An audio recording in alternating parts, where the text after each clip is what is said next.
بسم اللہ الرحمن الرحیم۔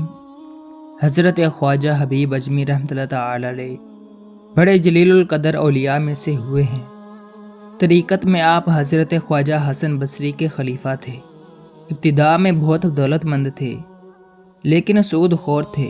ہر روز تقاضا کرنے جاتے، جب تک وصول نہ کر لیتے اسے نہ چھوڑتے۔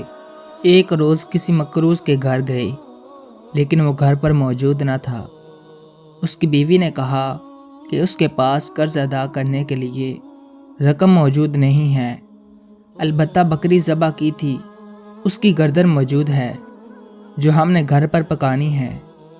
لیکن آپ رحمۃ اللہ تعالی علیہ اس عورت سے بکری کا گوشت زبردستی لے آئے اور گھر پہنچ کر بیوی سے کہا کہ یہ سود میں ملی ہے، اسے پکا لو۔ بیوی نے کہا کہ آٹا اور لکڑی بھی ختم ہے، اس کا بھی بندوبست کر دو۔ آپ دوسرے قرضداروں کے پاس گئے اور یہ چیزیں بھی سود میں لے آئے۔ جب کھانا تیار ہو گیا تو کسی سوالی نے آواز دی کہ بھوکا ہوں، کچھ کھانے کو دو۔ آپ رحمۃ اللہ تعالی علیہ نے اندر ہی سے اس سائل کو جھڑک دیا، سائل چلا گیا۔ جب آپ کی بیوی نے ہانڈی سے سالن نکالنا چاہا تو دیکھا کہ وہ خون ہی خون ہے۔ بیوی نے حیران ہو کر شوہر کی طرف دیکھا اور کہا کہ اپنی شرارتوں اور کنجوسی کا نتیجہ دیکھ لو۔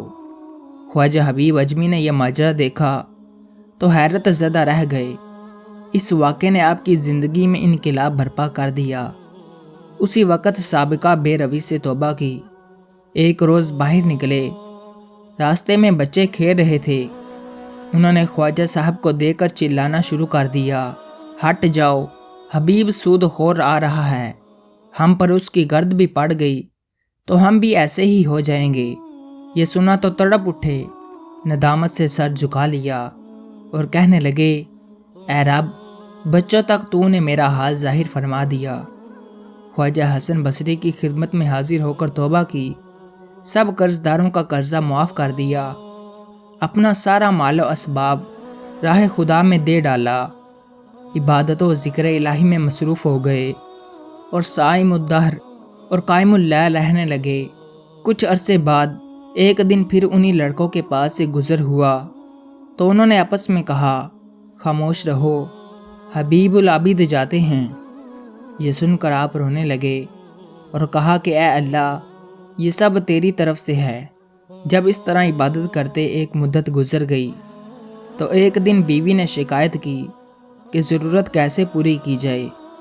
آپ نے فرمایا کہ اچھا کام پر جاتا ہوں، مزدوری سے جو ملے گا لے آؤں گا۔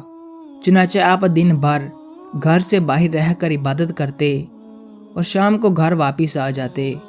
بیوی انہیں خالی ہاتھ دیکھتی تو کہتی کہ یہ کیا معاملہ ہے؟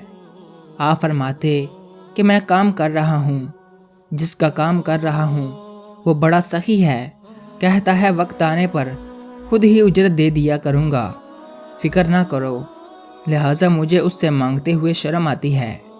وہ کہتا ہے ہر 10ویں روز مزدوری دیا کروں گا۔ چنانچہ بیوی نے 10 دن صبر کیا۔ جب آپ 10ویں روز بھی شام کو خالی ہاتھ گھر واپس جانے لگے تو راستے میں آپ کو خیال آیا کہ اب بیوی کو کیا جواب دوں گا۔ اسی خیال میں گھر پہنچے تو عجیب ماجرا دیکھا، عمدہ کھانے تیار رکھے ہیں۔ بیوی آپ کو دیکھتے ہی بول اٹھی کہ یہ کس نیک بخت کا کام کر رہے ہو، جس نے دن رات کی اجرت اس قسم کی بھیجی اور 3000 درہم نقد بھی بھیجے ہیں، اور یہ بھی کہلا بھیجا ہے کہ کام زیادہ محنت سے کرو گے تو اجرت زیادہ دوں گا۔ یہ دیکھ کر آپ رحمۃ اللہ تعالی علیہ کی آنکھیں اشک بار ہو گئیں۔ خیال گزرا کہ خدائے پاک نے ایک گناہ گار بندے کی 10 روز کی عبادت کا یہ صلہ دیا، اگر زیادہ حضور قلب سے عبادت کروں تو نہ جانے کیا کچھ دے گا۔ یہ خیال آتے ہی خلائق دنیا سے بالکل الگ ہو گئے اور ایسی عبادتیں اور ریاضتیں کی کہ اسرار الہی بے نقاب ہو گئے۔ عنایت الہی کا نزول شروع ہو گیا اور آپ کو مستجاب الدعوات کا درجہ مل گیا۔ دوستو، حقیقت ہے کہ اللہ تعالیٰ کسی کی محنت کو رائگاں نہیں جانے دیتے۔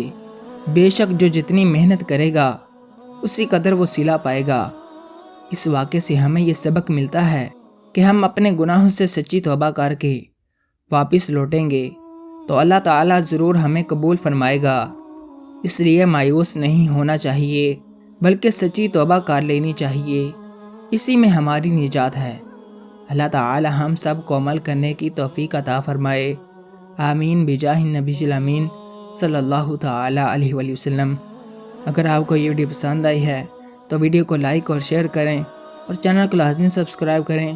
ملتے ہیں اگلی ویڈیو میں، تب تک کے لیے اللہ حافظ۔